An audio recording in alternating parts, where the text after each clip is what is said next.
Yeah, right. There's at least two.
Good morning, everyone. Good morning. I think we have just about everyone who pre-registered has arrived, and Wes is annoyed because we didn't start on time. But, yes. But thank you all for coming on a sunny Monday. For those who don't know, I'm Wayne Wilson. I'm the president at the moment, and there's lots of ex-presidents in the room, and various other esteemed members and drivers and lawyers and those interested in this topic.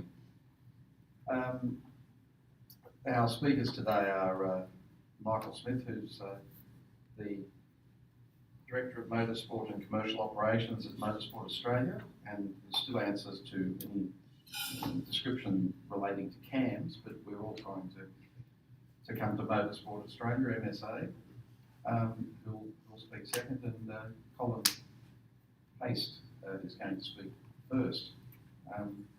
Colin's given me a synopsis of his background, which I think is interesting just to read out, because he's concerned that some people don't remember from the time that he was president of the club or what he's doing around, which I do, but I'm happy to recount all of Cole's experience. Well, I'm surprised Joe's been racing for 10 years longer than me. I thought I was a newbie.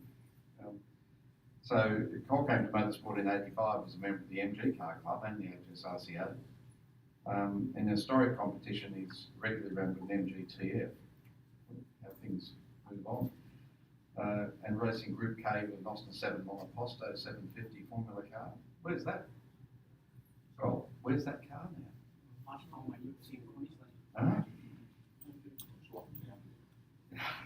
Group Cole did start racing and still races in Group M with various lap records everywhere. A BT2 Brabham, a beautiful car which goes too fast, and I still aim to beat one day. In Group Q, we had a Lola Formula Atlantic, and Cole is HSRCA member number 317, which does remind me we're going to be having a function later in the year to celebrate the 40th anniversary of the club, which we're aiming to get all of the early members, and many of those people are here, including Hugh, but many people in the first 100. Cole was treasurer of the HSRCA from 96 to 2000, and then vice president, and then president from 2001 and 2, at which stage I was lucky enough to be treasurer just after I started racing with Cole. And in 2012, Cole was invited to chair the Historic Promoters Association. In 2015, he was appointed the Historic Motorsport Commission, which he was deputy chair in 16 and chair in 19, and that of course has morphed into the committee, Australian Historic Motorsport Committee. And he's going to speak to us on the topic of, and we've been lucky to have lots of material provided to us through the pages of the Aussie Rag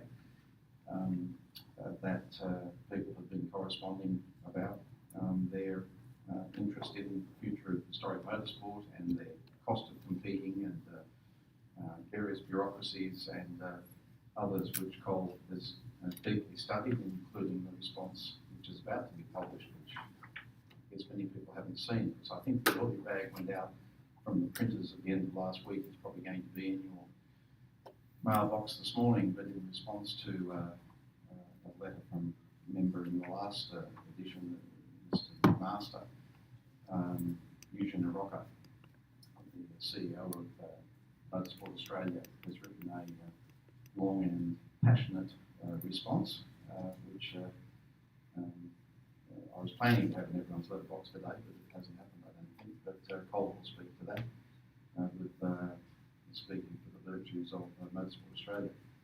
Anyway, I'll hand over to Cole first. Thanks, Wayne. Good morning, everybody. For those who don't know me, I'm just plain Cole to everybody, so not Colin. Today, I thought I'd give you a little bit of a background. You've obviously been briefed on my background, but the background, I'll give you a bit of background on the Historic Commission. To be quite honest, it started out as a committee, Historic Car Committee. I think possibly around the late 1970s. Would that be right, Paul? Yeah, and it was chaired by the Honourable John Dawson Damer. And John chaired that committee through the time he came at CAM's commission. It was the first commission that CAM's had until he passed, unfortunately, around 2000, accident at Goodwood. Paul Hamilton, I remember here, was the chair of the commission till 2008, I think, correct? Yep, when it was taken over by Bob Cracknell from Victoria. And at the end of 2018, I was asked to chair the commission. As you can see, there's only been 4 chairs of the commission, and 3 of them have been from the HSRCA and New South Wales. Now, we changed the name of the commission to a committee, but nothing's changed.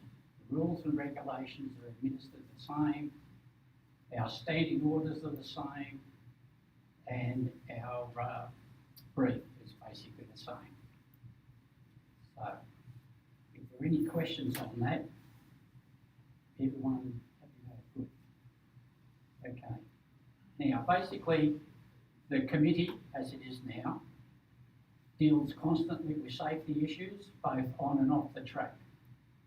After every meeting, there's always a briefing of the Chief Steward, which was an initiative that was originally promoted by the Promoters Association and endorsed by the Commission. Now, after each meeting, the Chief Steward reports back to me or the Chair, whoever's Chair, and we have a look at any safety issues that come out of that meeting.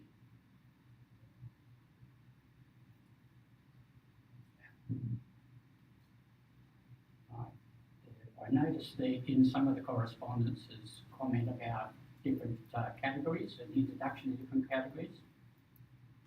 We're looking at categories all the time, but we also are mindful of the older categories.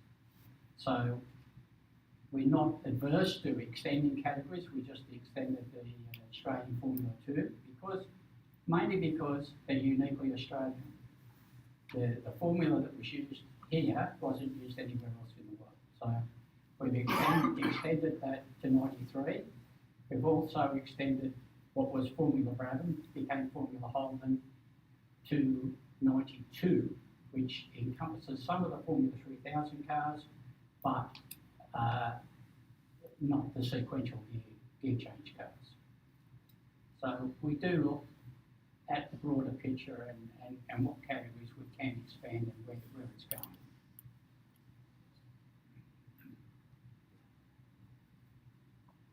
Now, another function of the commission or committee is the administration and the writing of regulations.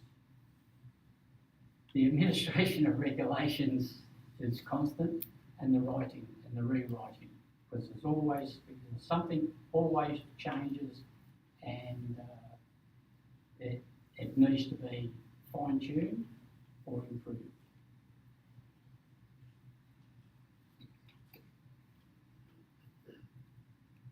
We also deal with eligibility. Eligibility is a huge part of our administration.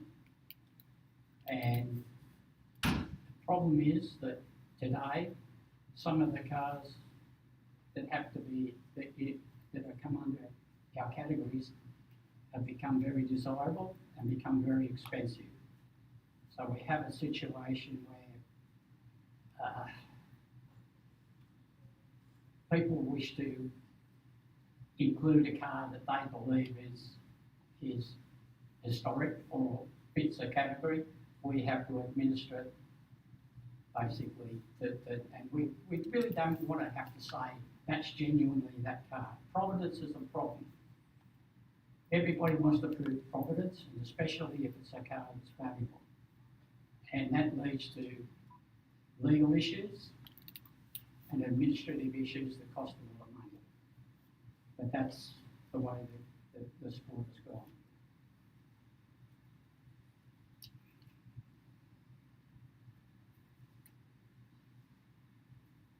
Now, I noticed that Wes published a series of letters that were written to the editor regarding Motorsport Australia and an alternative insurance, AASA. Now, I could ask, the members that wrote those letters, any of them here today? Yes? Peter LeBron.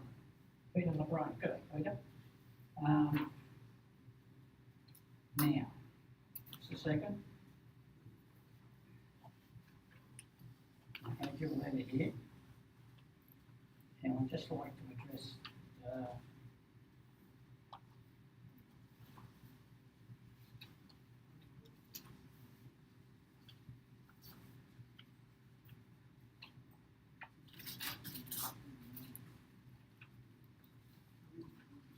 Eugene's letter. I'll find it.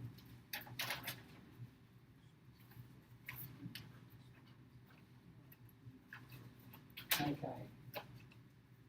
Peter, for some reason I can't find you all of a sudden, but not to worry. There it is. Okay. you're obviously concerned with categories and divisional racing, mandatory grouping. Basically, to answer that question, HSRCA has conducted divisional racing over different periods. We had it probably back in the 1970s, 1980s. We had divisional racing right up into 2000. But the problem that we have there is categorising the cars and getting the cars to fit into the speed matrix. And also, it wasn't popular. We found it generally the competitors want to race against like cars in their same categories. So I imagine that the reason the HSRCA hasn't pursued divisional racing is because it just doesn't work. And I'm sure that if it did, that they would have a look at that again. Can I speak? Yep. I think you should relook at it because a lot of times you've gone past since then. And there's been a vast change in the eligibility of what is now a historic car. What was historic then is a different date to now. And the CAMS or Motorsport Australia have required, and HSRCA have acquiesced in increasing the eligibility age of having newer cars. And that is why I think it needs to be relooked at because we can't get grids. It's not that you say that there's not enough enthusiasm. Maybe there wasn't enthusiasm then, but now we can't get grids and we need to ensure that there are grids. And I'm representing the JKL period in particular. Yes, well, I remember when I was president with JKL, basically HSRCA used to only have 3 race meetings. And I started doing JKL race at Wakefield Park because the circuit suited that better. And then MO and Q at Oran Park. What happened there was the JKL people felt left out. They wanted to be all part of the one race meeting. And it became, so then we integrated and finished up with 4 race meetings catering for all cars. Now, personally, I can't see the problem of restricting a race meeting to categories, to give larger grids and a lot more track time, provided the entry numbers are there. I'm sure the club would look at that. Wayne? Yeah. JKL, they're not entering our meetings, but Peter's got a solution to putting these different grids together. But as a category, JKL are just not entering different numbers because they've got alternate places to exercise their cars. Yeah.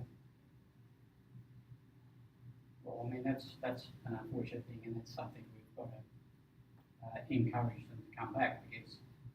But so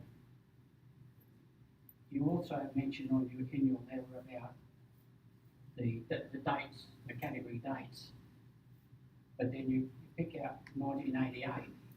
The actual categories vary. They go right up to 93 in the classes in historics, under historics, but in different categories. Group R especially has varying finishing dates, but the dates are really on a technical ground.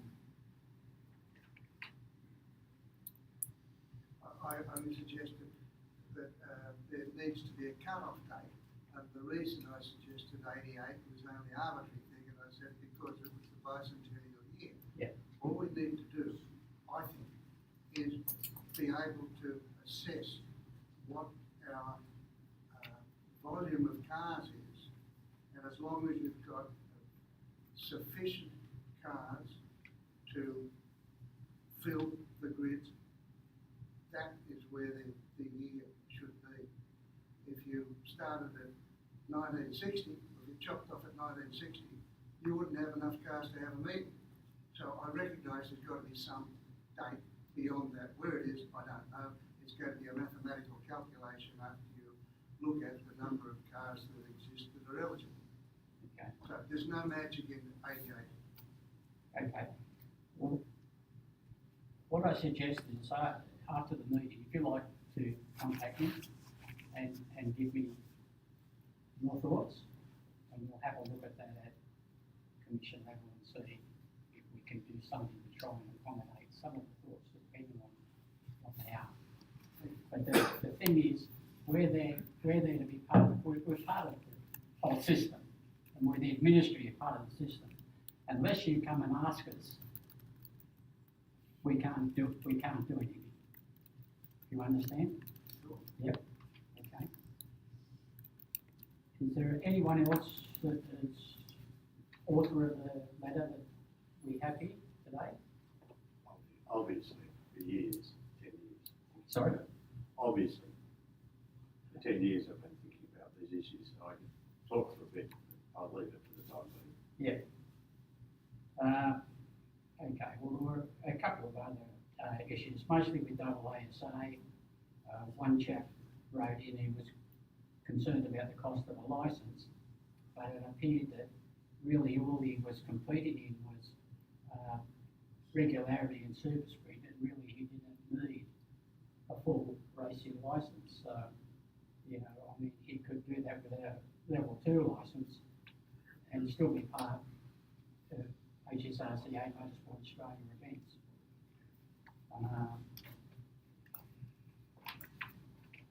And there was I think the other chap was concerned about where his money goes, and I'm sure that Michael will answer that. So, is there any other question? Anyone have any questions? Someone want to grill me? Yes? My question relates to whether there's been an anomaly created in the past which subsequently proves to be an error. I'm referring to, I'm from Group S. Yes. I'm referring to carburetors. Yes. Now, I realise what I'm about to say, you may not agree with my conclusion, but anyway, let me state the case and see where that might take us. MGBs and midgets are allowed to run weapons, Yes. right? The argument being that they were available as a tuning option, Yes. period. That same conclusion has been denied to Triumphs. Triumph was very active in the 60s, competing in Le Mans. They ran Spitfires, TR4s, and 6-cylinder cars, all with Weber carburetors. Right. Not all of them, a lot of them with Weber carburetors. The development of those editions were then offered, right, by the dealer network as tuning options, right? And you could order a TR4, right, from the factory, come with the SUs, and then the dealer would fit. So within the Triumph community, right, we say, why was it that the MGBs were allowed to have Webers, and yet you're denying the same thing for the Triumphs? Because exactly the same analysis, no MGB that I know of came out of the factory with a Weber. No Triumph came out of the factory with a Weber, though there is some evidence that the Mark I 1098s that were specifically developed for Le Mans did come out with 2 Webers on them, right? So, not wanting to debate the issue about that, what I'm saying is there seems to be an anomaly, right? Now, and you'll probably get a submission soon for Webers for a GD6, right? And that's the argument within the Triumph community. Why was it allowed on the MGBs and not allowed on the Triumphs? And if the argument is the same, in other words, both of them were tuning options, will you then say, okay, MGBs and midgets can't have Webers? So that's the issue. I don't want to debate the issue about the carburetors, but whether or not it proves to be an anomaly, right? Would you say, and that's what we've been told before, that was a mistake that was made in the past. It should never have been made, right, but we won't correct it. So that's the issue that I'd like you to Well, hear. I can't give you the answer straight away, but if you're going to send me in a submission, that will be circulated, and I'll certainly come back to you. And if the submission, if the submission's logical, I'm sure that it could be looked at. When it comes to sport production cars, like sports cars and touring cars, I've learned a lot in the last few years. I never actually had an interest in those before, but I'm learning.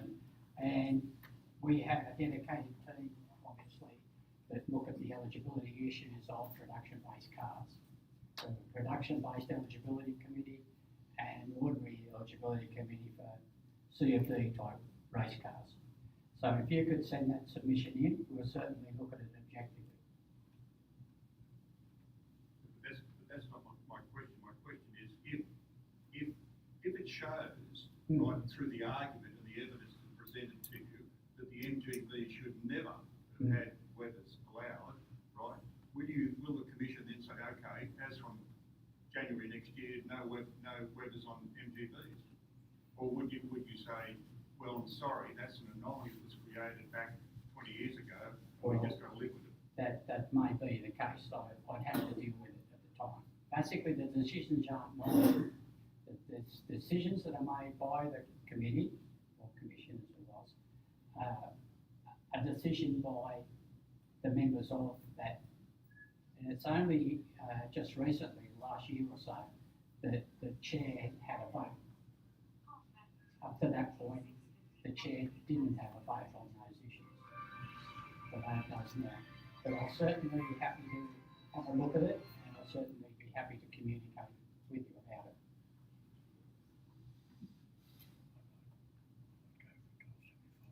Yes? How restricted is the HSRCA based on CAMS or Motorsport Australia rules for how they can mix grids? Is there any restriction on how grids can be mixed basically on what? Well, basically, open and closed cars have to be separated. And if you look in the manual, you'll find there's a matrix, a speed matrix, and it shows which categories can be combined, which categories can't, and it's all based on basically safety and capacity.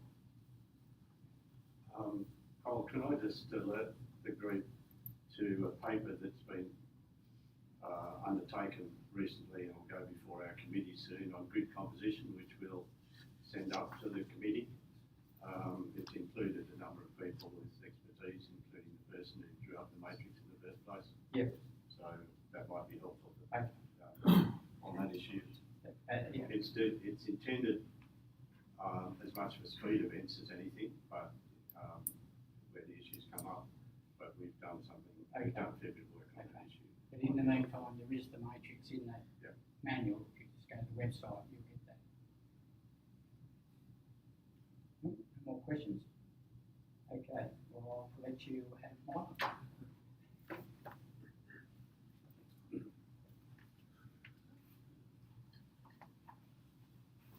Thanks, Colin. Thanks, everyone. I hadn't prepared anything. I wasn't quite sure on what the format of today was going to be, but I've just, obviously I've seen some of the correspondence, which is clearly the topic of some of the discussion today, but I thought I'd just start by giving you a little bit of context about Motorsport Australia and who we are and what we do and where we've come from. Obviously, Motorsport Australia, or previously CAMS, is the governing body for all four-wheeled motorsport here in Australia, and it's delegated that authority or that term, I guess, by both Sport Australia and the various sport and recreation departments in each state, but also the FIA. 2020, I'm sure, like all clubs, and in fact the motorsport industry had a pretty profound impact on Motorsport Australia. And we did some research dating back a few years, which said that the motorsport industry is a $6 billion a year industry and employs around 13,000 full-time staff. And as a cost to the industry, as the governing body, we're around $10 million. So we're a not-for-profit entity. We exist wholly and solely for our members. But 2020 had a pretty profound impact on our operations. In simple terms, no events means no income for Motorsport Australia. Prior to the pandemic, we had reached record licence levels, and the best indication of how we are performing as an industry is how many current licence holders we have. Just prior to the pandemic hitting in about March last year, we had 27,000 competition licence holders, which was the highest number that we've ever had in our 60 plus year history. And just before December or just before Christmas last year, those licence numbers declined to 19,000. So you can, I guess, get a pretty good picture of what COVID-19 did to our sport and our industry just on those numbers alone. I am pleased to say that we are, as we speak, probably having, or in fact we're fairly confident that we're having our record month of licence processed ever. The previous record was done in 2019. We processed 3,017 licences in 1 month. And as of this morning, we just clicked over 3,000 licences. So we're fairly confident that for month end, we'll have a record month in terms of licence renewals, which is a good sign that our sport is bouncing back. Certainly the numbers that we've seen this year, we're quietly confident that our industry and our sport that we all love is coming back to life. COVID-19 also gave us a good opportunity to review how we operate as a governing body, and it forced us to make some fairly difficult decisions. Unfortunately, we had to make some fairly hefty staff reductions. 25% of our staff sadly had to be let go. But it also gave us an opportunity to review how we operate. And we're undertaking a project at the moment which we're internally calling Radical Simplification. Those of you who have had experience with CAMs in years gone by, running events or even renewing your licence, or indeed those of you who may have also experienced how it is to deal with other sanctioning authorities may say, and I'm sure they're right in saying, that Motorsport Australia can be overly bureaucratic, slow to make decisions, and we're very keen to allay those concerns and change the way we operate. Radical Simplification is taking on a whole array of projects. We're certainly going to simplify the way that we renew people's licences, make officials better and easier to recruit, retain and reward our officials, but even the user experience at our events. Many things I'm sure that you're frustrated by when you turn up to an event, whether it be queuing to show your licence passbook or club membership or logbook or joining the end of a queue for a scrutineering. We're going to put in place some infrastructure, some technology, but also more simple rules that will ultimately, we think, make the user experience for our members much better than what it currently is or has been in the past. I know there's been some discussion around the Historic Committee, and I believe that Cole has covered that very well. The Historic Committee and indeed the historic movement is central to the way we operate as an organisation. We rely very heavily on the expertise of the people that are on that Historic Committee, and there's a number of people in the room here that have either chaired the Historic Commission in years gone by or been commissioners on the commission, and I'm sure that they would testify for the amount of work and heartache, I guess, Paul and Michael, that sometimes being a member of that committee or commission can cause. But in Australia, I think we've developed an historic movement that is the envy of the world, and that comes at a cost. Our ability or our need to protect the integrity of the sport, and in particular the rules in which we operate and the eligibility of vehicles, and ensuring that we protect those things that we find most important to us in historic racing. All of that is administered by the Historic Commission, or now the Historic Committee, and it comes at a cost. More and more, for instance, with things like certificates of description, as the value of cars go up, we are getting embroiled in legal disputes, and there's one, in fact there's more than one at the moment, but there's one which Colin and I are both acutely aware of that's live at the moment, which is likely to end up in the Victorian Supreme Court.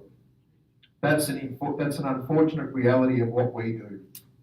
But it's the expertise of the people that sit around that historic committee and those expertise that we rely upon that ultimately puts together that framework that we all enjoy. There's also been, I guess, some commentary around AASA, and I think there's a copy of correspondence from our CEO, Eugene Arocca. I'm not going to sit here and tell you what's wrong with AASA. What I do want you to understand, though, is what we do as an organisation. Motorsport Australia every year takes out a public liability insurance policy for $100 million. We also have property insurance, and your competition licence structure provides you all with provision of personal accident insurance. Now, I don't know if any of you are from the insurance market, but if you are, you would be able to come up here and tell us that the insurance market at the moment is hugely volatile, and as a consequence of that, our premiums are going up, and insurance, in fact, in some cases, is even very difficult to get. Whilst you might say that we are overly bureaucratic, some of that is necessary. We have an independent risk committee. People that sit on that committee are the risk managers from giant mining companies like BHP, Fortescue, and so on. And because of the rigour that we put around our risk management strategies, enables us to continue to get insurance at that level. And that advocacy that we put to insurers enables our sport to continue. Advocacy, we also play an important role with advocating to government, and no truer example of that is what we went through last year with our return to race strategy. We were the first major sport to publish a return to race strategy. Our return to race strategy was used as an example by Sport Australia for other sports to use, and as a consequence of that, we were able to recommence running motorsport activity in April last year, particularly in Western Australia. And that confidence that we have from government is something that we really pride ourselves on. There wouldn't be a week that goes by where either myself or our CEO or other senior people within the organisation aren't speaking to people within government, whether it's elected officials or ministers or high-level executives within the sport and recreation departments. We are also an advocate for our clubs and venues.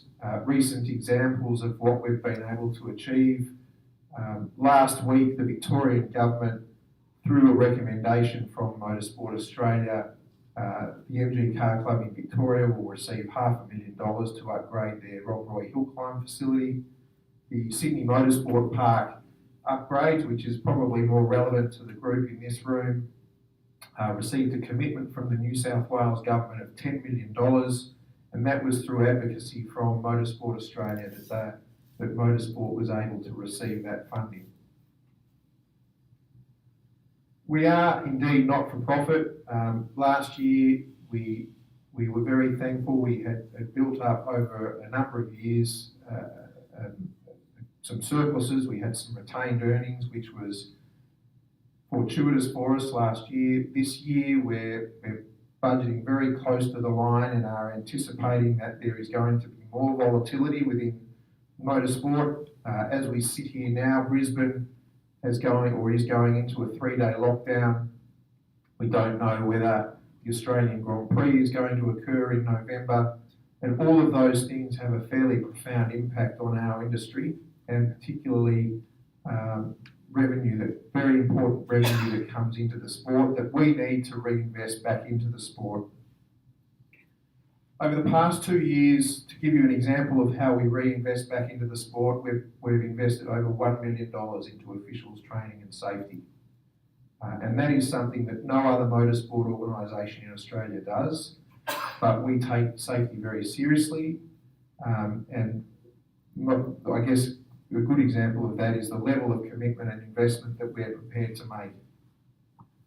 Track safety, again, I would also consider Australia to be a world leader in track safety.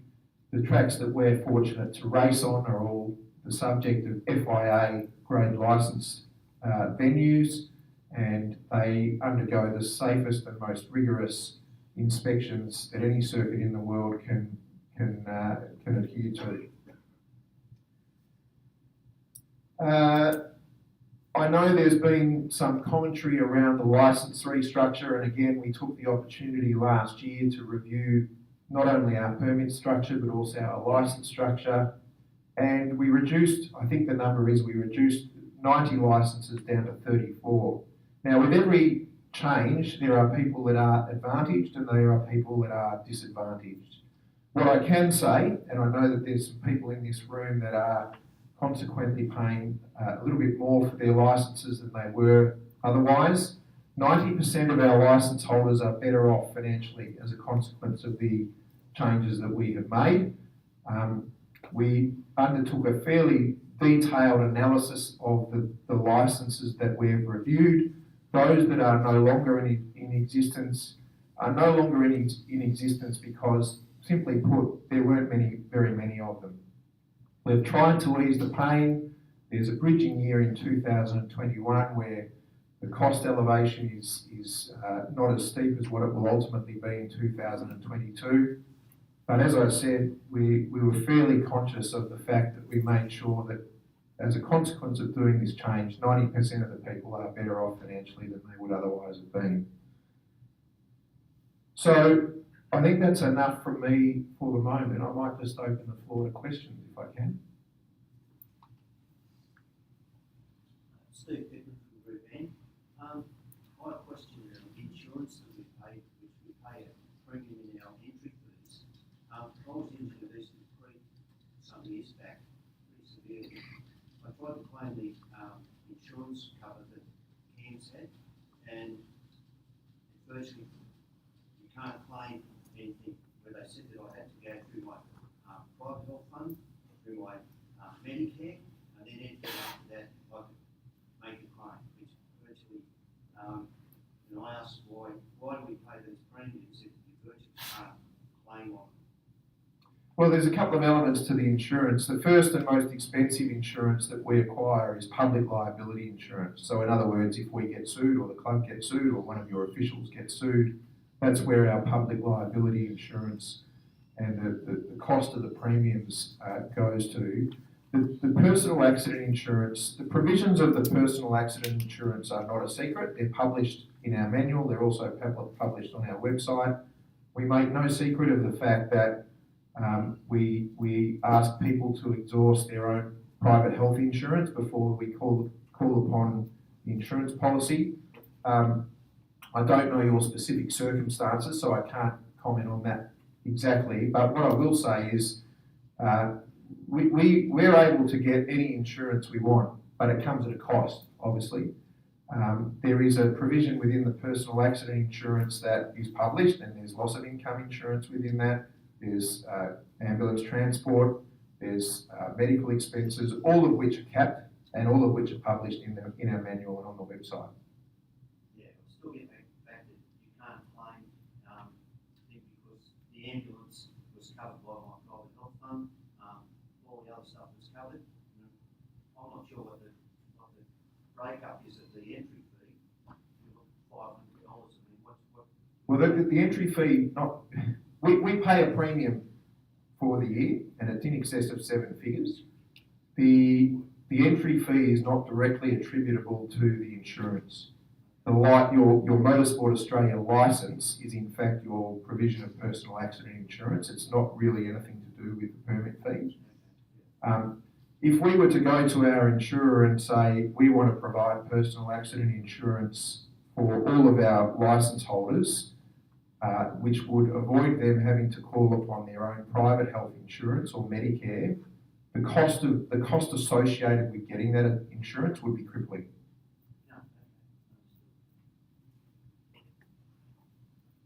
Back. With your paperwork situation, which you say you're very well aware of, I've been racing only from a relatively newcomer about 15 years.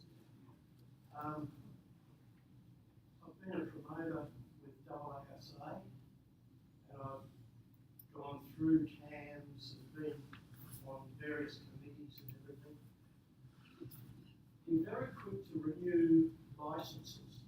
That's where the money comes from. I understand that. But try getting anything else done, like CAMs or Motorsport Australia. Takes fucking ever.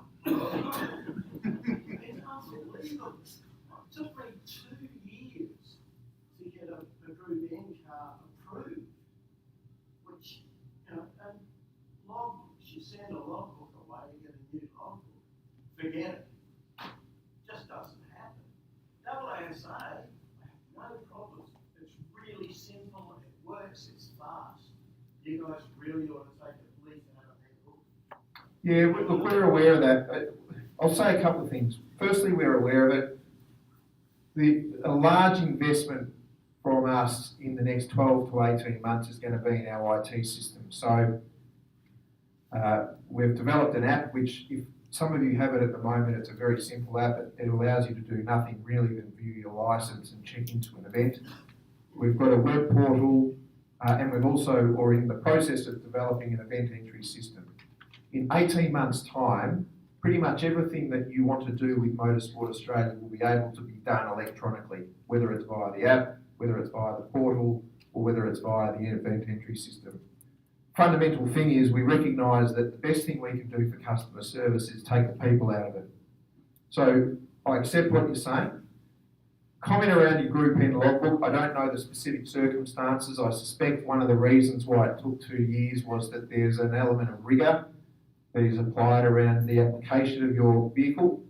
And that's what the Historic Committee and their people, the eligibility officers do.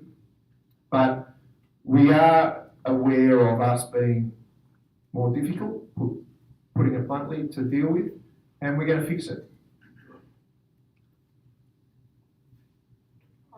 Just a bit of background.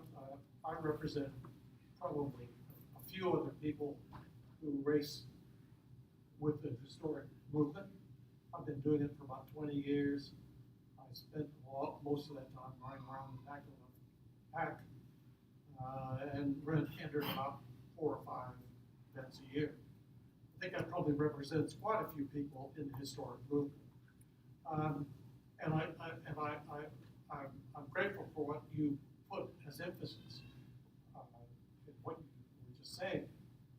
I have seen the letter written by your CEO, so I know that in that letter, a lot of emphasis is put on the fact that CAMS is part of an international FIA organization. Can you put in layman's terms, for me, a guy in my day, what benefit I get from that?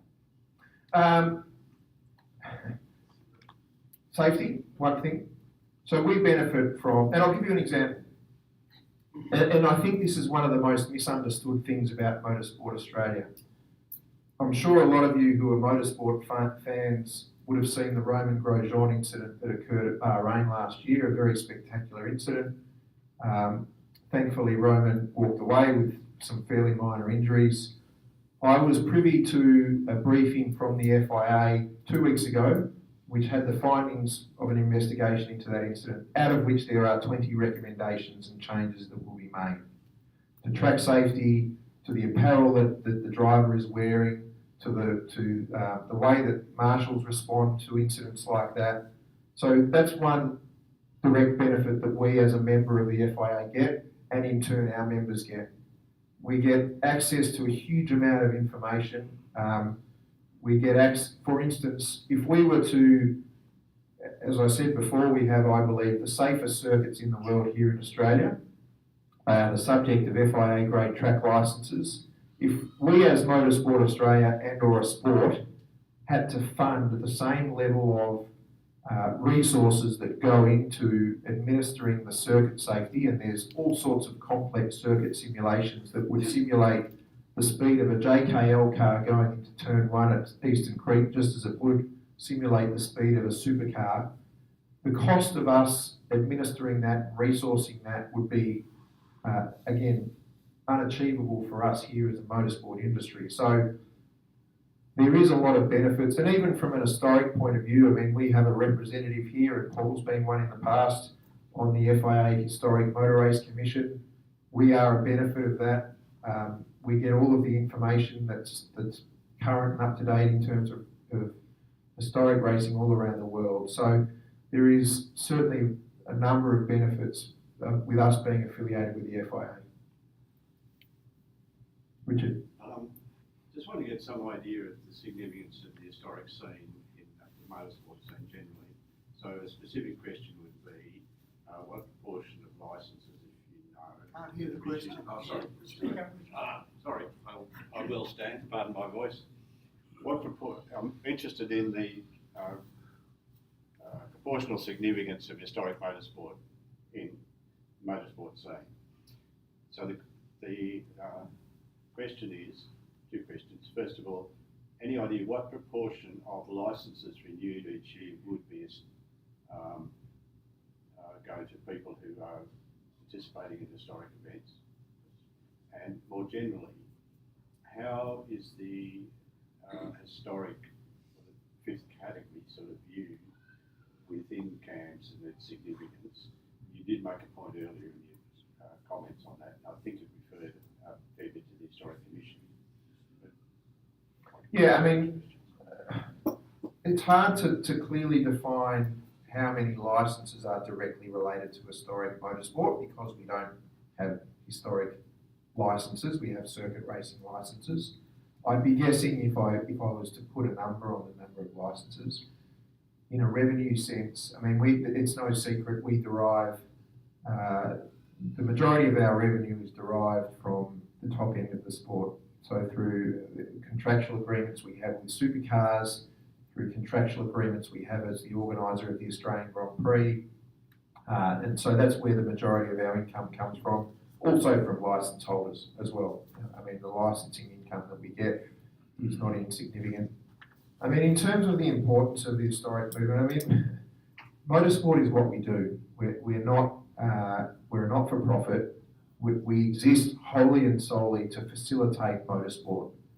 Historic racing is, or historic motorsport for that matter, is really fundamental to what we do as an organisation. Some of our biggest clubs, I'm speaking to one at the moment, but also the VHRR in Victoria, they're very significant contributors to Motorsport Australia.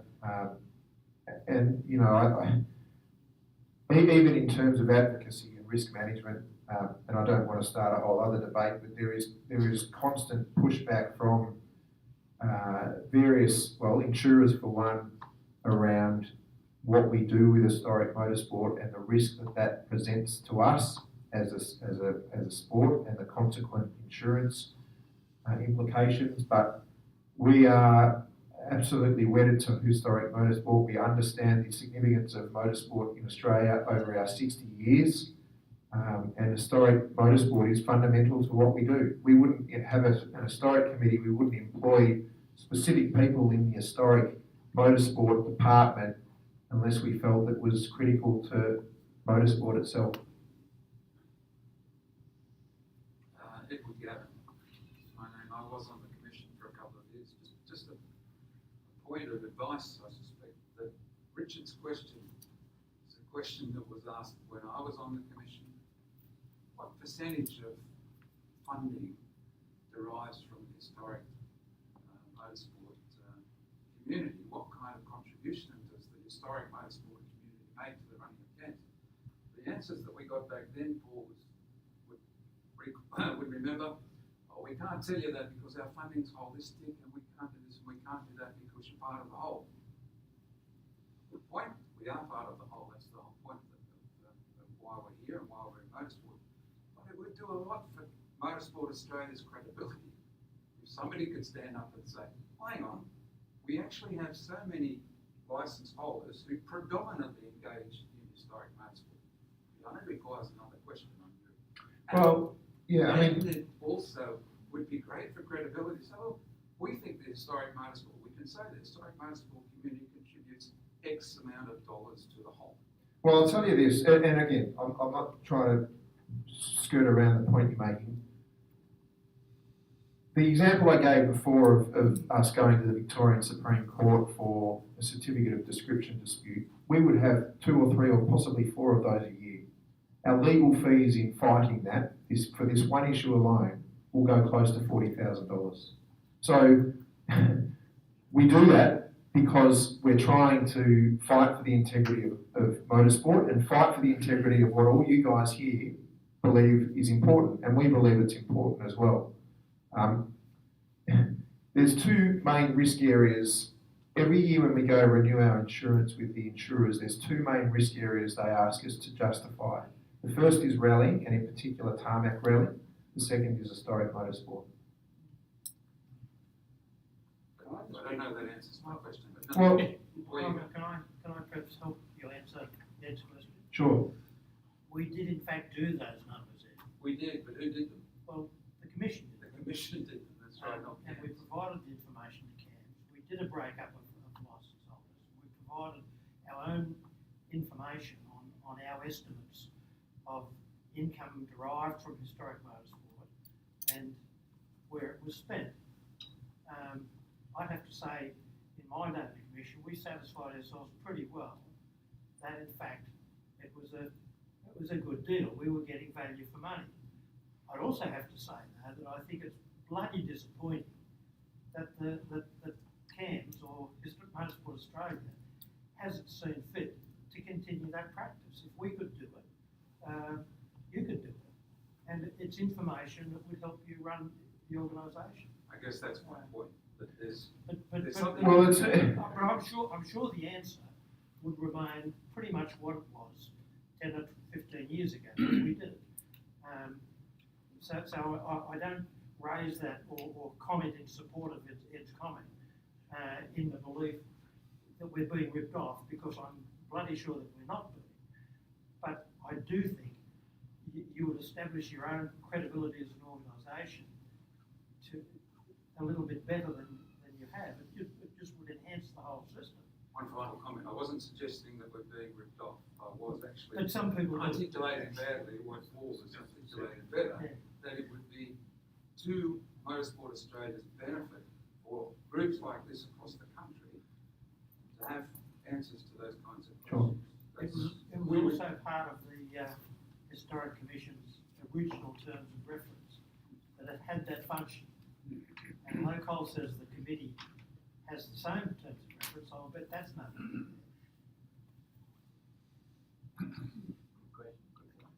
Richard.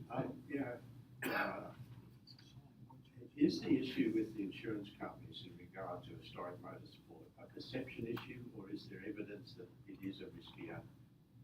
It's a bit of both, to be honest, but most of the big claims, insurance claims we've had in recent past have been from historic and tarmac rallying. So I think it is part perception, no question, but it is also driven by the quantum of the claims, most recent claims we've had. Is there an opportunity to sort of provide more substantive evidence on its risk level? Yeah, I mean, we do risk profiling, and that's part of what we do is our insurance renewal every year. We go and do a very big presentation of what we're doing, track safety and all of the initiatives that I'm sure a lot of you will complain about. I mean, the implementation of the frontal head restraints, for instance, plays a very big part in our credibility when we're going to renew our insurance. And I know some of you are probably not so happy that we're now imposing that on you. But, you know, as Michael Henderson might say, there was a time when we didn't have seatbelts in motorsport as well. So that plays a very important part in what we do when we advocate to our insurers each year when we renew. But a couple of perceptions could be affected by a couple of major cases. Is that? Yes, but the insurers go through a matrix and say, well, you run X amount of historic motorsport events, and yet, you know, 2 of our last 6 biggest claims are from that part of the sport. So it's just sheer metrics from their point of view. Peter. Mike, at the opening of your address, you said that CAMS and MSA are here wholly and solely for members. I'd like to ask you, when are you going to give the members a vote? That's not a decision for me. I'm just a mere servant of the Motorsport Australia administration, Peter. I could be a smart aleck and say the members do get a vote, the members of the board, but that's another, I suspect that's not what you were asking. No, or just the clubs either, which have the state council. Yeah, I mean, I guess, and look, we could stand here and argue for ages, and I'm not necessarily disagreeing with you, by the way. But what do you want to vote on? Do you want to vote on, what issues would you like to vote on, I guess, would be the question I'd ask. I feel that members like shareholders should get a vote. Well, you get it. I would say that you get a vote in electing your director in New South Wales, as this club does. The clubs do. Yes. The Clubs and members don't get to pick anything. Well, the individuals are members as well. They're a different class of member. The clubs, via their delegates, get a vote. They vote the state elected director to the board, and then consequently the board make decisions on behalf of the organisation. In restructuring, have you considered whether members might get a vote on anything? No.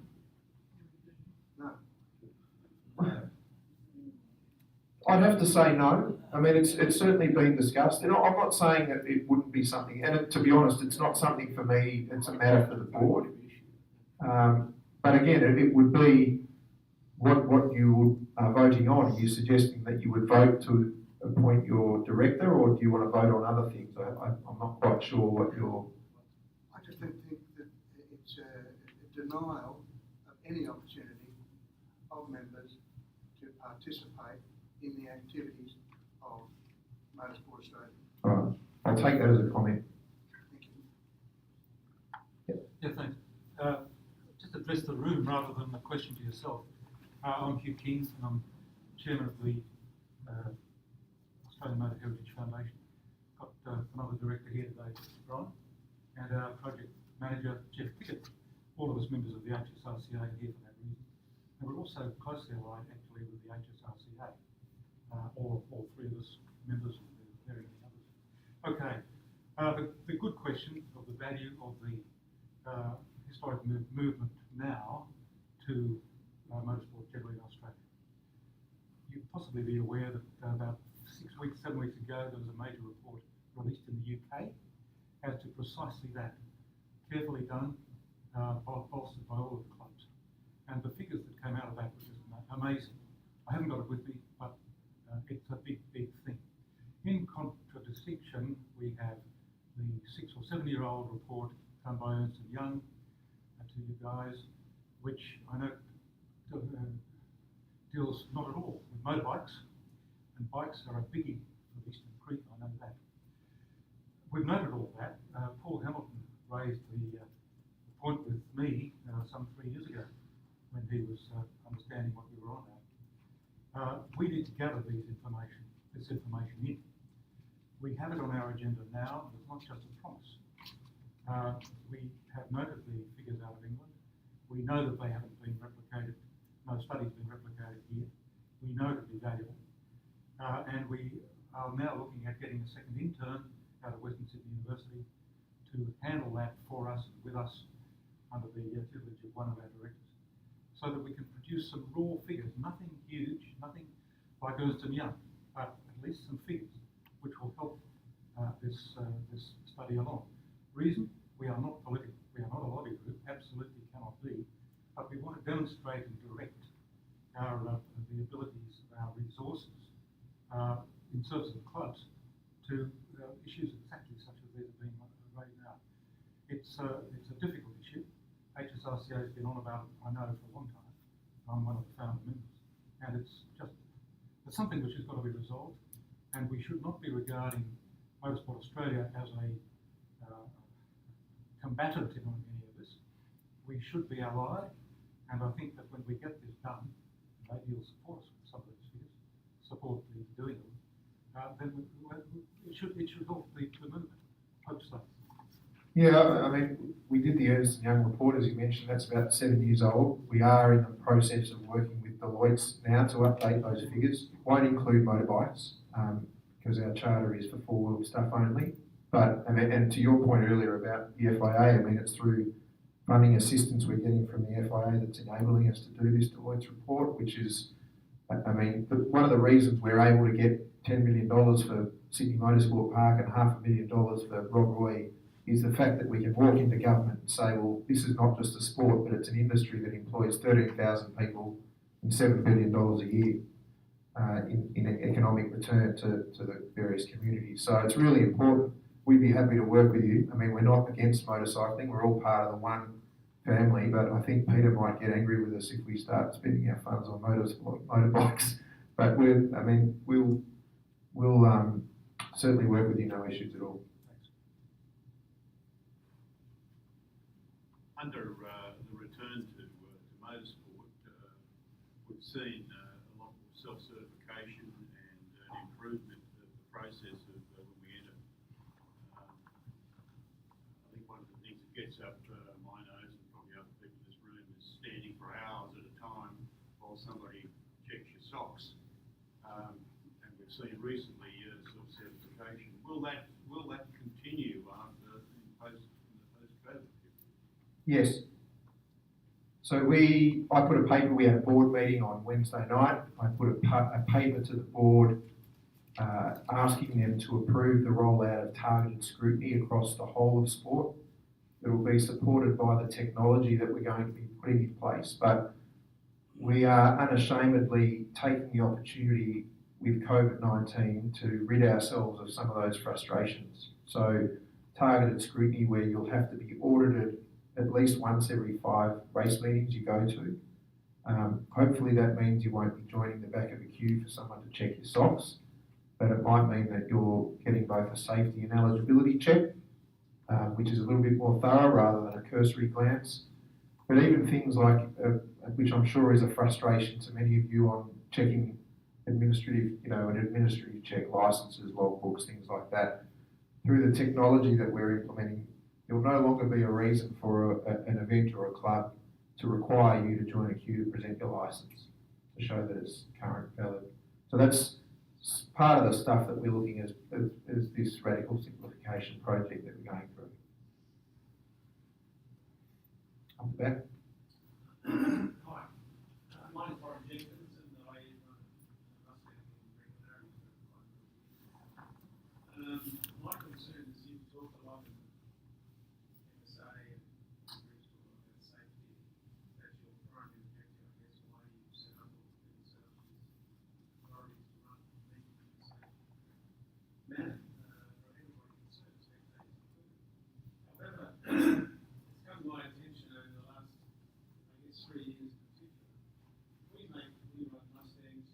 We have 12 guys in the club. The cars are worth $200,000 to $500,000 each. So it's a big investment. We just had a fleet down in Phillip Island. 2 guys lost gearboxes. That's $10,000 worth on them 2 years. But it costs a lot of money, a lot of investment going forward. My concern is that although there's a lot of talk about safety, I think the groups like your own lost the basics of what you're there for. Because you're not administering what you say. When I go into a scrutiny hearing for regularity, if I go to Sandown, someone has told me about something in my car because the seatbelts making it go length of period that I will let you go this time. Yeah, I get a guy in an MX-5 next to me. The car's 15 years old, the seatbelts have never been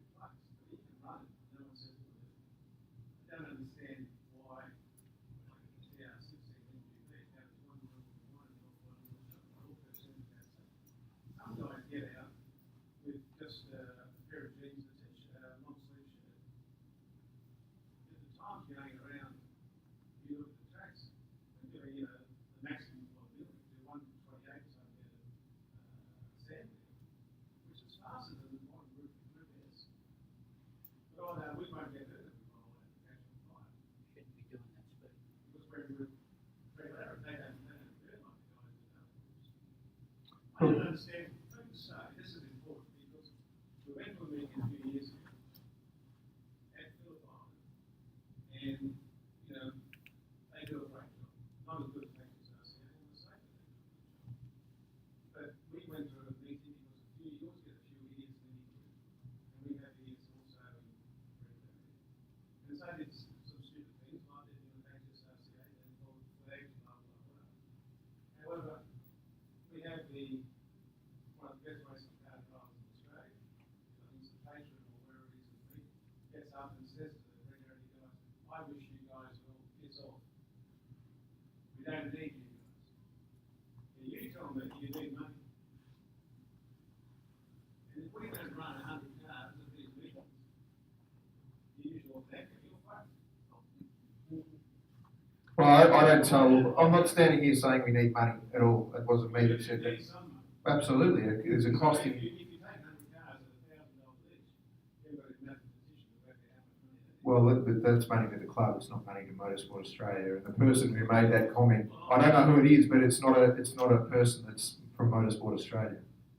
I know, he's a key guy in Australian motorsport, one of the best guys ever had. So there's an undercurrent that I'm concerned, why I'm worried about safety, is an undercurrent about we're going to keep on investing money in our cars.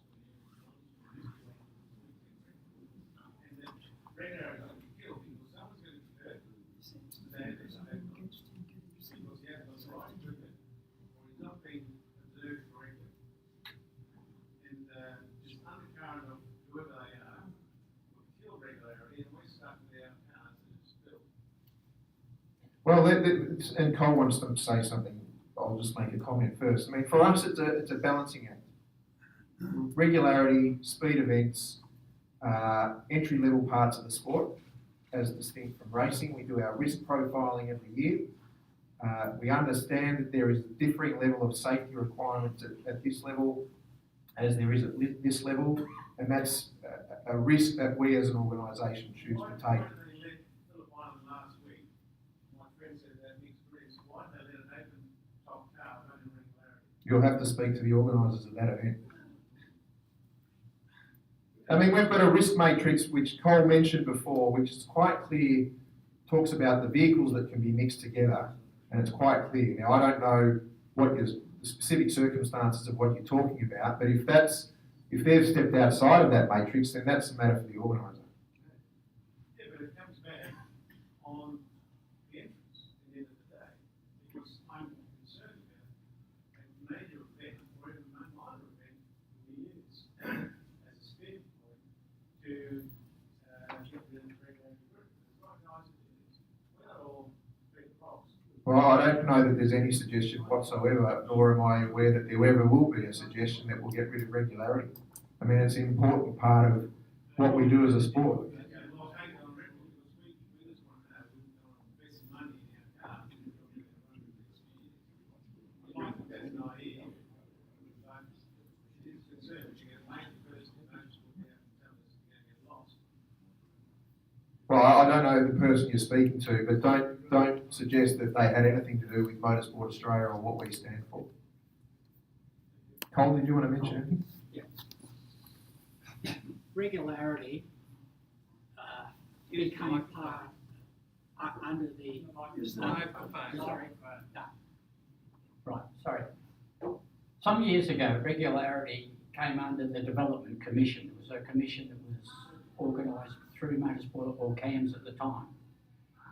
Regularity is a speed event, and it's classified as a speed event. Around that time, the Commission did a study on safety issues regarding regularity. It was chaired by Gavin here, and I was part of that subcommittee. We did put a paper together, but as it turned out at the time, all regularity was to be controlled under the Development Commission, and it came under those speed event regulations. Since that commission has been dissolved, the Historic Commission are taking back control of historic regularity by virtue of the fact that we will be writing a set of regulations specifically for historic regularity. We've always been concerned about safety. We've always been concerned about harnesses. We're also being concerned about speed, and at 128 at Sandown, I suggest it should be in Group S. Regularity is not about speed. Regularity is about constant equal times as close to the set time as you had, whether it's a minute 80 or minute 60, sorry, a minute 40, sorry, at Sandown, or 2 minutes at Sandown. It's regularity, not racing. And that's something that a lot of regularity people have to understand. The other thing you have to understand is that you might have a car that you take in and use in regularity, but you don't drive on the road. There are areas where people want to drive their car on the road and compete in regularity. And sometimes that interferes with the regulations for road use, statutory regulations that exist with state government. They may not be able to put a full racing harness in that in lieu of the rapid sash harness. They may not be able to put a roll cage in, depending on it. These are all issues we have to deal with. And as far as an open car, if it's a production-based car or a closed car, if they fit into the matrix, they will go in regularity. When the regularity practice, normally the organiser, the race secretary or the flag of the course will look at the lap times. And the cars have to compete within the 130% rule. Now, given that, if there's a car outside that 130% rule, the recommendation is to take the fastest car out, not the slowest.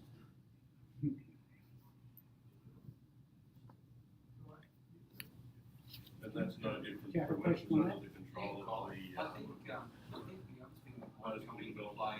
Sorry, I can't. Sorry. I think the other thing that might come into play as far as the regularity, and regularity is fantastic to try and encourage a lot of young people as well as the older people into it. It might be people like our sons and that are starting to get involved, and it's very much a growing, it's a nurturing area because all of us are getting older. The one that I've seen that comes along, I'm not exactly sure, and I want to talk to the HSRCA, it's probably not a Motorsport Australia thing, is that the super sprint is an area between racing. It's the next step from regularity. Because I'm thinking very much as I get older that once I feel like I don't want to turn up, get involved with, there'll be days where I want to go hard, days I don't want to go hard. You want to do regularity. But the thing that stifles that, of course, is that you've got a limited, a best time that you can do. So that's where I think the super sprint has been a great initiative. And I'm not sure what the difference of the regulations and in relating to the question that you asked, obviously there may be a different circumstance on as far as cages, as far as harnesses and things like that go. That might be the place that you would want to go. That's what we go in Sydney. Yeah, and I would say then if that's the case and they haven't got it at all these places, that's maybe a go-between, because then it's another step before they start to want to race again. Currently, the regulations for sprints and regularity are the same. Safety issues are the same. And if I go back maybe 25, 30 years, we had regularity, and a lot of people started regularity and developed a motor racing licence and progressed. Today, that doesn't seem to be happening because it becomes just go racing in regularity. The other thing was that in those days, with car clubs, we used to have sprints. And there was a combined car club sprint series that a lot of us took part in to develop skills. But basically, the regulations, as they stand at the moment, for both events are the same. Well, that's very good. That's what I'm saying. Disconnect this. So how can you be running around? I mean, Philly boys can take out their Mustang and run in super sprint if they wanted to. The long sleeve shirt and the Sorry, I couldn't hear you were talking. I mean, I guess the answer to that is, we could impose the same safety requirements at that level of the sport if we chose to, and in a lot of ways logic would probably tell you that we should do that. But if we were to ask those people, which frankly speaking are people that are being introduced to the sport, we hope that they will continue in the sport and maybe progress to something more serious like racing. Most of this activity is done in their road car. If we were to ask them to buy a frontal head restraint, a fireproof suit, put a safety cage in their car and all the other requirements, it would kill the sport.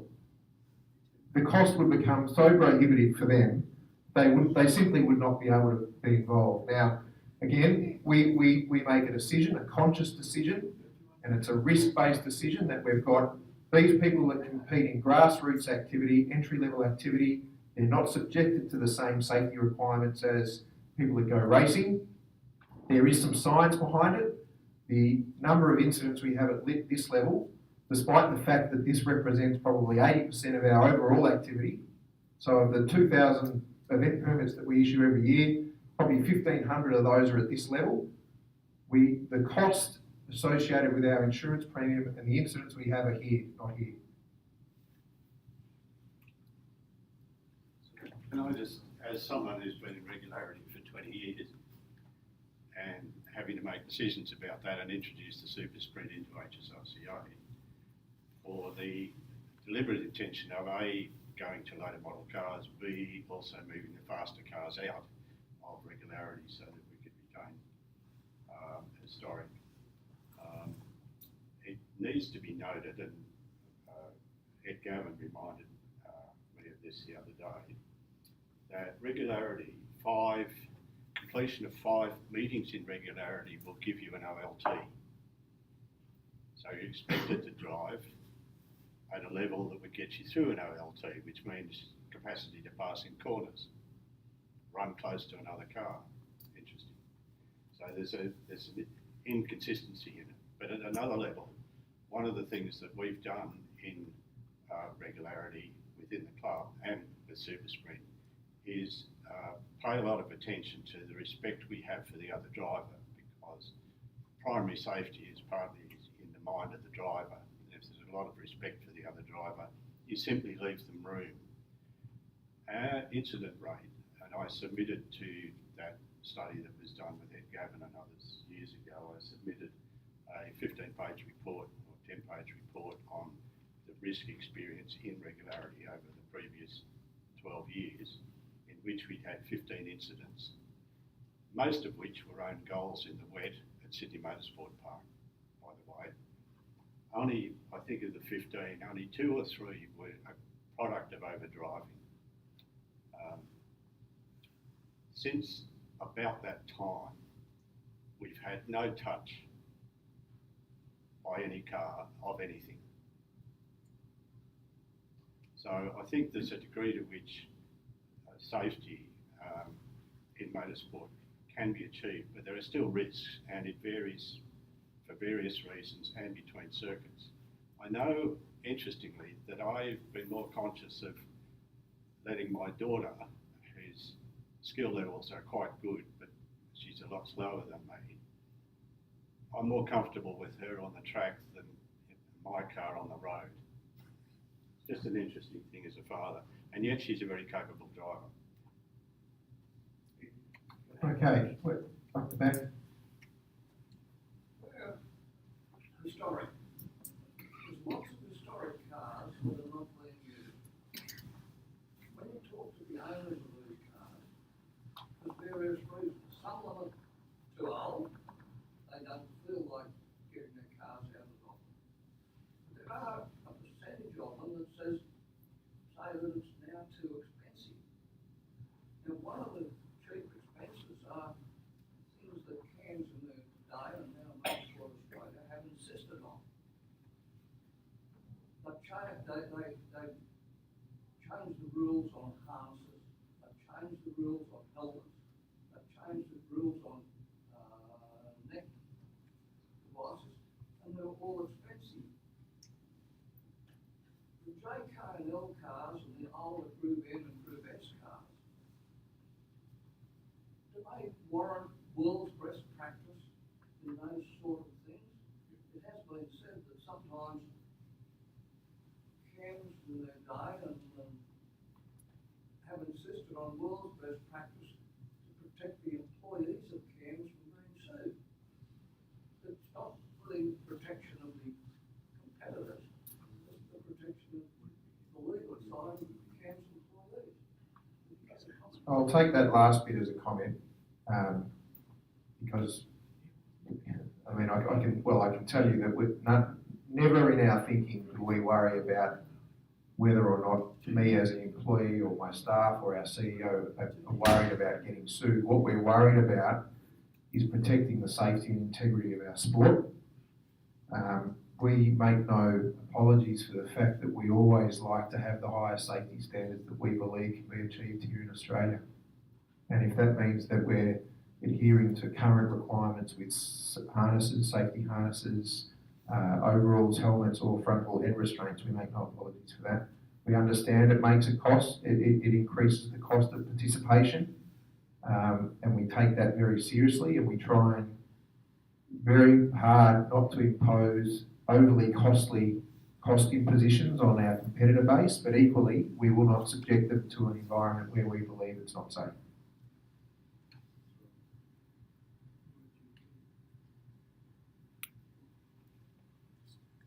Hi, my name's Rob Rowe. I've been involved in historic racing a lot. I've got my old jacket on today because I've got my badge on it there. It says I'm a founder of historic racing. I noticed you're talking about radical simplification. Well, this badge goes back 45 years. I think that the rules were overcomplicated then. And if you simplify them now, they'll be back worse than they were then. We've got a problem where CAMs think they are the sole motorsport body of Australia. In fact, you said that today. You actually said we are the governing body for all four-wheel motorsport in Australia. Now that's an outright lie. Well, no, it's not a lie. Oh, no speedway? No. Oh, isn't that No. forward? No. We are the only governing body of motorsport designated that authority by Sport Australia and the FIA. Don't misunderstand what I said. I freely admit that there are other sanctioning bodies. We are the only one that is acknowledged and sanctioned by the FIA and Sport Australia. So you go and tell government that, don't you? No, government tell us that. Oh, do they? So you think you can actually have this power grab and get away with things because you are the sole motorsport sanctioning body? I mean, you've got the same direct connection to FIA as the Veteran Car Club has. Check out the linkage. No. Is the Veteran Car Club the sole ASN of the FIA in Australia? It's connected through to the FIA in exactly the same linkage. Now, what I'm concerned about... Well, it's not. I'm sorry, it's not. What I'm concerned about is statements about the Australian Motorsport Council. The Australian Motorsport Council has got a lot of potential because you're dealing with Motorcycling Australia. They got the name First MA. They look after their competitors. They have weekend licences. You don't need a race licence for the whole year if you're just going to run one meeting at Wakefield Park or one meeting at Eastern Creek. You get a one event licence because MA, that is Motorcycling Australia, look after you. Right? And safety gear, you can wear almost any safety gear you want as long as it's leather because they know if you get yourself hurt, it'll be your fault because you actually pay into the ambulance fund so that you don't have to pay a ridiculous insurance twice. Right? CAMs have actually been doing this for such a long while. I actually read the CAMs insurance policy once because it was a private document. I wasn't allowed to copy it because CAMs were making money out of the insurance brokerage. You know, it's supposed to be a non-for-profit organisation. I assume you're not making money out of brokerage anymore. We make money out of all sorts of things. But what we do is we reinvest it back into the sport. We don't distribute dividends. But it says here, I'm just quoting it from Eugene Rocker. Our objective include assisting governments and with their understanding of motorsport, and most importantly, advocating the necessity for international best practices that our members have access to and draw upon to be the norm and not the exception when it comes to safety, integrity. That's like Motherhood's statement, isn't it? We're going to be safer. We will be advocating to government that motorsport sanctioning cannot be compromised or left in the hands of often well-intentioned but inexperienced organisations. Just one of those inexperienced organisations is HSRCA, who had 50% of the permits last year. They're not inexperienced, but they've been put down by this sort of talk from the organisation that we've all been involved in at one stage or other. I got a CAMS medal at one stage or other.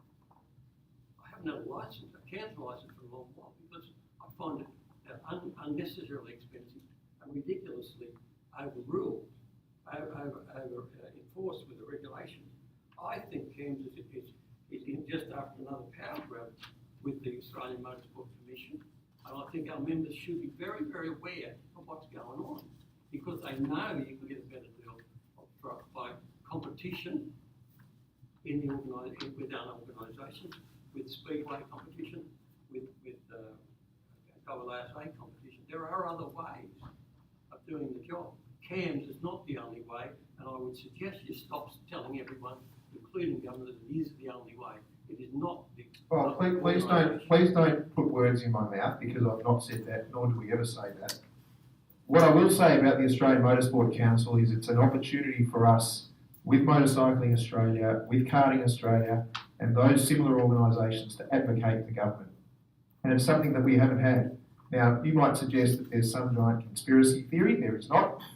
All that we have in mind is the best interests of the sport at heart and trying to protect our sport, our industry, moving forward. So you're entitled to your views, and I'm not going to buy into much of what you said, but I'll just take it as a comment. Not wishing to keep hashing, but I was running Festival of Sporting Cars along with Charlie, and we had to take Eugene and threaten him with unfair trade to get him to back off and allow us to run ASA. And I felt that stank. I'm really sorry. Okay. I gave up all the CAMS licenses, everything, and walked away from it. I mean, don't get me wrong. I am not going to sit here and suggest that competition with ASA has not made us a better organisation. And anyone in this room can ring me up at any time if they've got a problem. And I often speak to the committee members or Wayne or Richard prior to Wayne around permits and how we can do things better, make it easier, how we can make it cheaper. I'm not going to suggest that we're a perfect organisation either. But I'll tell you what we will do. We'll listen and we'll do what we can to react to your needs. Quite often we can't do it, but whatever we can do, we'll do. I'm sorry. What's your view on eligibility officers from CAMS quizzing people on the dummy grid about their cars? You mean the eligibility of their cars, or? Yes. Look, I'd probably say it's not the ideal time to do it, if I'm being honest. I'm assuming you're speaking from experience. I mean, I would say that if there are safety issues that are being picked up on the dummy grid or the marshalling area, that's an opportune time to raise, or every moment in a race meeting is an opportune time to bring up safety matters. Things like that on the dummy grid, I'd probably say it's not the ideal time to do it.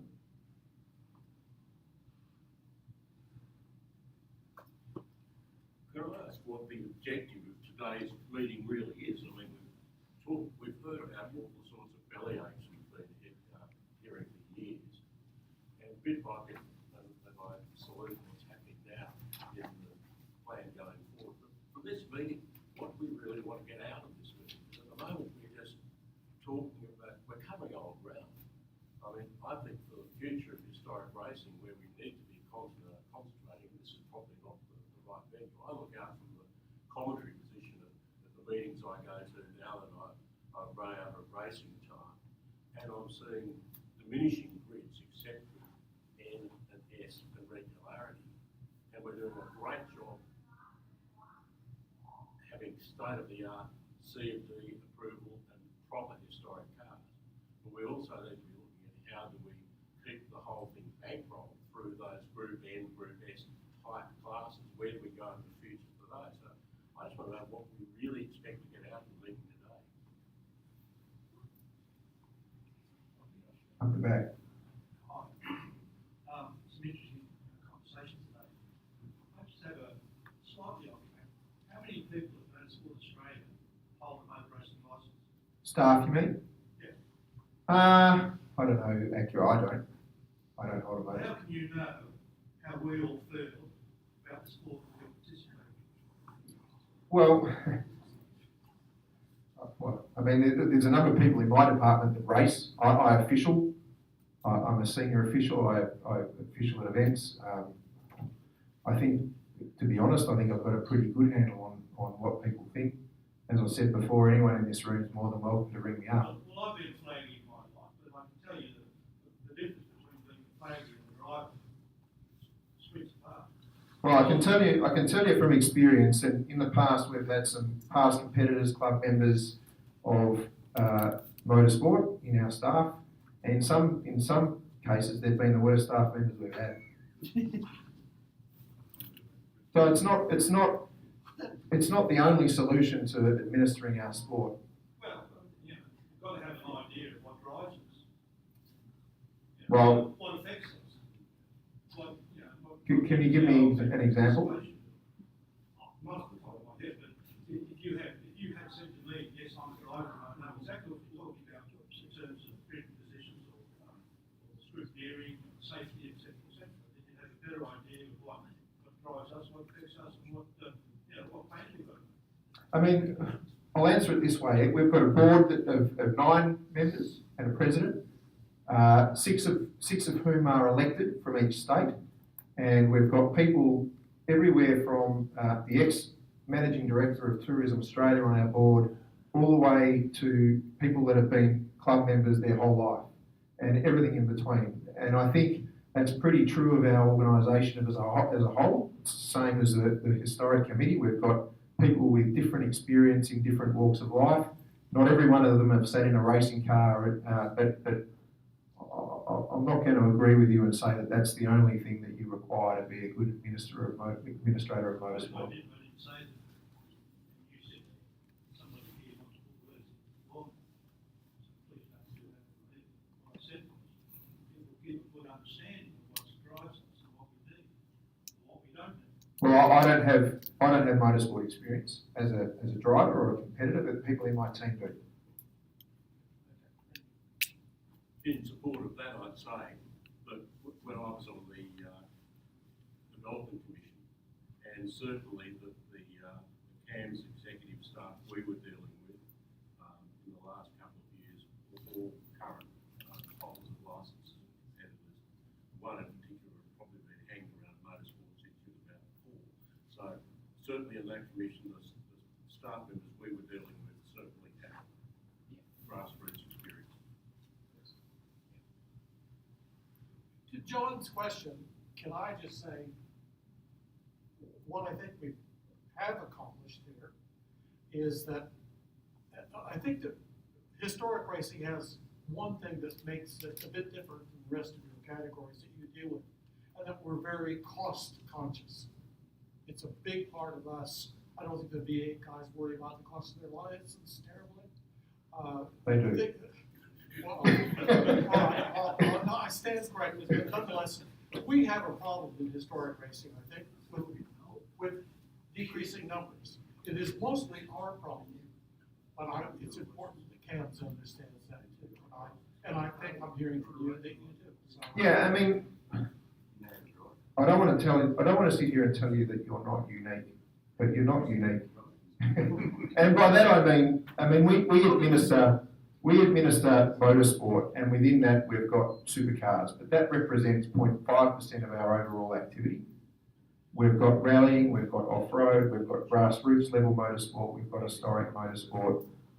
All of those groups have their own specific needs, and all of those groups, whether it's at national level or club level, have some degree of cost sensitivity. So, I mean, yes, we make decisions that include increased cost to our end user, and we don't take those decisions lightly. But we do it because we believe it's the right thing for our sport.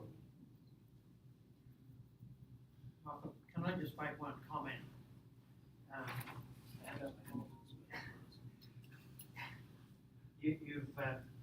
We talked earlier about the finances and the fact that the Historic Commission had itself undertaken an analysis of the finances quite some years ago.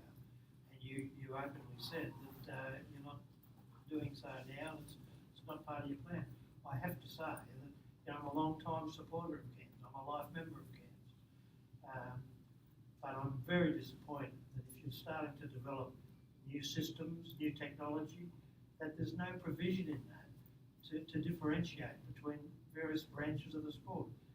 I'm also pretty experienced in business management, and one of the fundamentals is you've got to know what every corner of the business is doing individually. No, I don't, Paul, maybe I haven't communicated as clearly as I should have. We have a very good handle on what a motorsport looks like. We know how many permits we issue for each discipline of the sport every year. I couldn't give you a granular analysis of historic licence holders as distinct from normal circuit racing licences, but we could analyse that report. But we have a very thorough understanding of each element of the business, what risk profile that part of the business presents us with. And you know, I can't give you the figures here now, but if you wanted me to present a report to the commission or whatever that said this is the revenue that we derive from historic motorsport, this is what it costs to administer, that's a report that we could quite easily do. Oh, okay, I did misunderstand, because that's what the commission did for you when I was in the chair, and as I said earlier, I'd be very disappointed if you hadn't picked up that ball and continued to run. No, I mean we're in an industry that a few years ago. Yeah, no, we can certainly do that. It's not an issue. Peter. Would you consider splitting historic out as a separate entity? What to do? What? To look at it and its own problems, as opposed to talking about the FIA and I'd say the answer to that is no. I mean, we got nothing to do with us. We run pretty lean as an organisation, and there might be some people in the room that scoff at that. But I'll tell you what, I mean, I know what my day looks like, and if the historic movement were to employ the amount of people that actually work in historic areas, I reckon the cost of that in isolation would be much more than what we're able to do through a sort of an amalgamated administration. So it's not something we would contemplate. I'd also say too, from a insurance point of view, I reckon that would be a great mistake. Maybe you should divest historic. Well, we're not interested in doing that. I mean, it'd be very easy for us to say we're no longer going to run tarmac rallying because it's too dangerous or it presents too much of a cost. But we have competitors and members who want to do that in Australia, so we provide the service. All right, I'll just conclude by saying I meant what I said. Thanks for the opportunity to come here, and if at any point you've got any issues or you want to discuss or have a question of me, by all means email me or phone me, that's never an issue. But thank you for your time.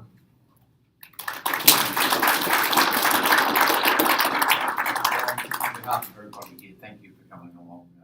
There's a degree of walking into the lion's den over this, and Colin, thank you for your input. It's gone considerably over what I expected it today. To largely answer John's question, I think those of us now on the committee and leading the club learn a lot more from this sort of forum about what's required, and to go back, I think if you want to ask anyone, are you able to stay for lunch? Yeah. Right.